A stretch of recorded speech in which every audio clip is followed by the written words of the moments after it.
Ponder, if you will, an object in the sky. Not a plane, not a star, not a trick of the light, but something else.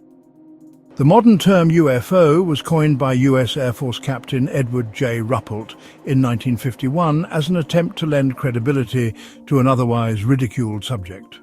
Before that, they were flying saucers, a phrase dismissed with a chuckle and an eye roll. But the objects themselves, they never cared what we called them. They've been here far longer than our words.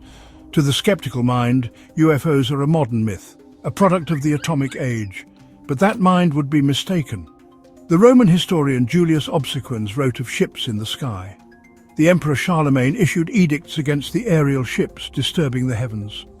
And long before modern cameras could capture strange lights above our cities, ancient civilizations recorded them in stone, paint, and scripture. A strange pattern emerges. The gods of ancient Mesopotamia, Egypt, and Mesoamerica all had one thing in common. They arrived from the sky. They travelled in great chariots, glowing globes, and fiery boats. They imparted wisdom, demanded worship, and in many cases left destruction in their wake. Were they divine beings? Or were they something else entirely, something mechanical, something engineered? The so-called ancient astronaut hypothesis suggests the latter. A theory that proposes our ancestors' gods were, in fact, visitors from other worlds.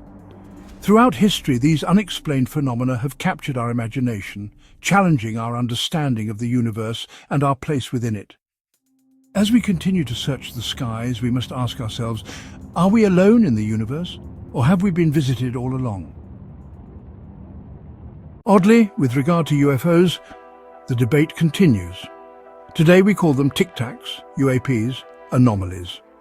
Military pilots report impossible maneuvers, radar operators track objects that defy physics, and yet the official stance remains a shrug, a laugh, a closed file. But those who look closely see something else, a disturbing continuity between the past and the present. And so here we are, huddled under neon lights, our attention glued to screens, oblivious to the sky above us. A writer named Charles Hoy Fort once suggested that we are not free citizens of the universe. We are tenants, perhaps livestock. A disturbing thought, dismissed by many, yet oddly persistent in the fabric of history. And if true, it raises a troubling question. Who or what is our landlord? A world divided between those who believe, those who dismiss, and those who have seen. The question remains, hanging in the air like the very objects we cannot explain. What are UFOs? Where do they come from? And perhaps most chillingly, what do they want? For now, the files remain open. The mystery continues, and the truth?